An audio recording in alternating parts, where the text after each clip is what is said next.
The renowned televangelist Ezekiel Odero, the founder of a New Life Prayer Center and a church, have delivered a very bad news to the leaders of Kenya, and he has predicted what actually it is coming to pass. And let's take a look or a listen what he had to say, and then we shall come back here and analyze together. That Ezekieloderoonruto'sprophecy, the founder of New Life Church, said, hata mbadilishe rais. Mimi wanasemanga mapema kabla haijatendeka. Nilikataa kutoa unabii wa saa hiyo, mimi naitoa kabla haijakuja. Hata mbadilishe rais. Nikuulize, mnaweza kuniamini dakika kidogo nikiwapa mfano? Kwa nini muombe rais? Mungu ampe afya na Mungu ampe hekima na aongoze na nchi inawiri.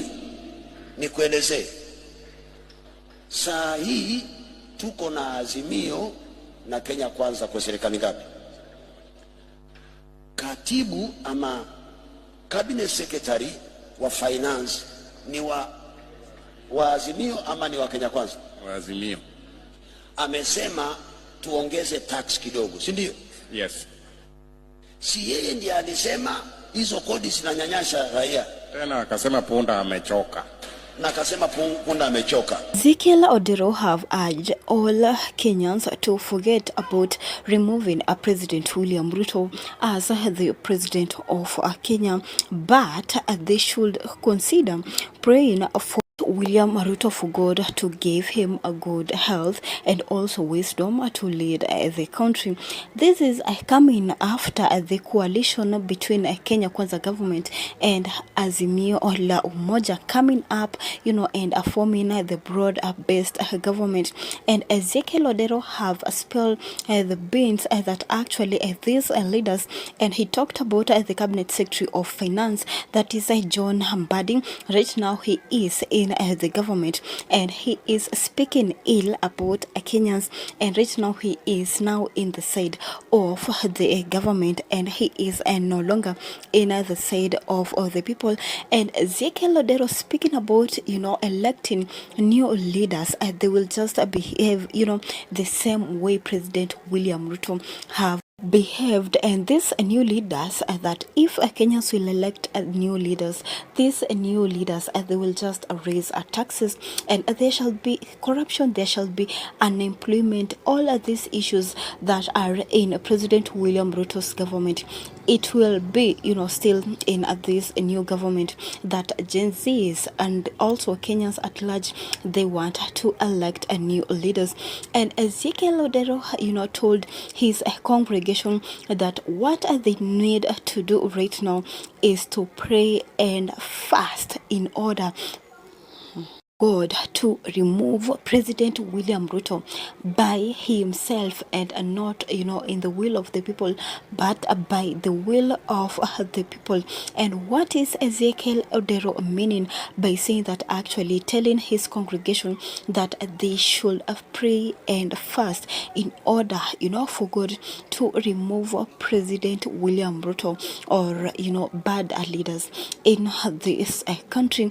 And most of the people on the comment section, they were commenting about President William Ruto's death, that Ezekieloderoonruto'sprophecy want President William Ruto live to be taken. But you can just be dropping your thoughts, opinions, or feedbacks down below on the comment section, because his slogan in his church, he always speak about wachawi wote wakufe, wachawi wote wawawe. And he talked about that these leaders, bad leaders, with his congregation, his followers, they are going to ensure they are going to pray and fast in order for God to take these bad leaders.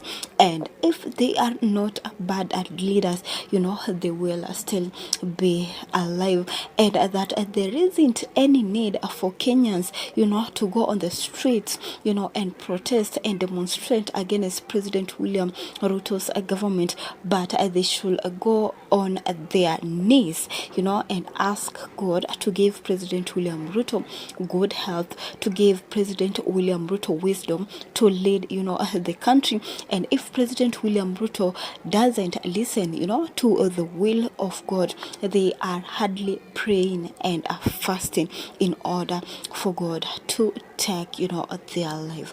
What are your take about this prophecy of, Ezekiel Odero? Feel free to share your thoughts, opinions, feedbacks down below on the comment section, because he has talked and said he is not in Kenya Kwanza government, or rather he is not supporting Azimio.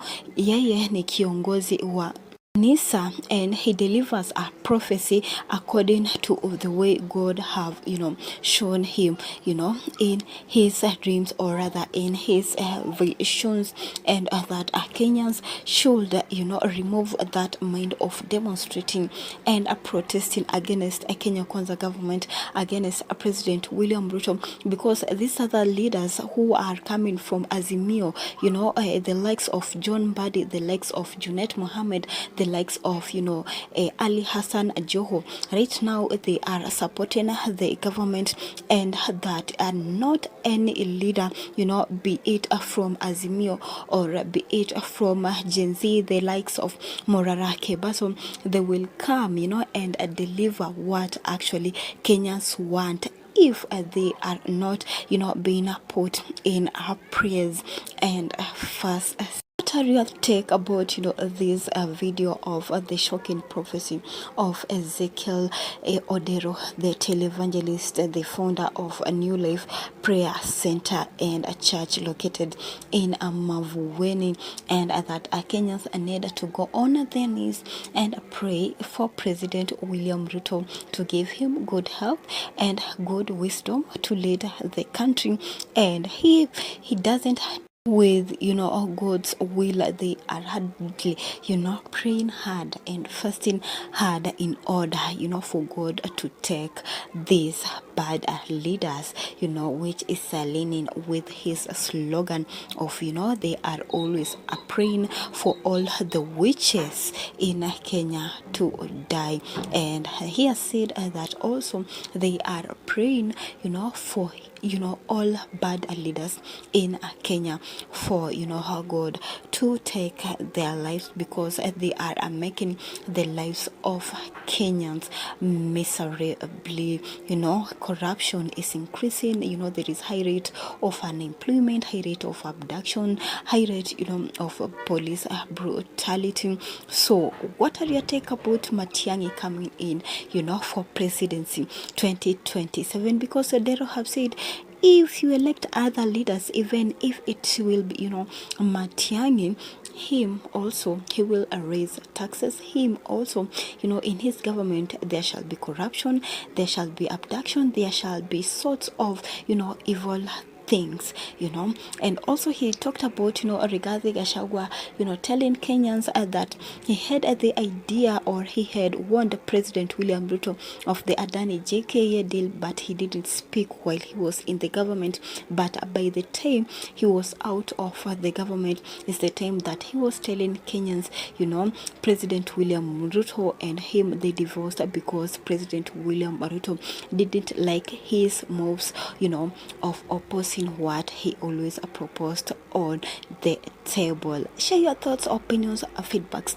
down below in the comment section, and let's have a beautiful conversation about Ezekiel Odero warning bad leaders, to the country well, or else they are really praying hard and fasting hard in order for them for God to take their lives. Share your thoughts and let's have a chat down below, and also feel free to smash that like button if you feel you just liked this video, and see you on our next video.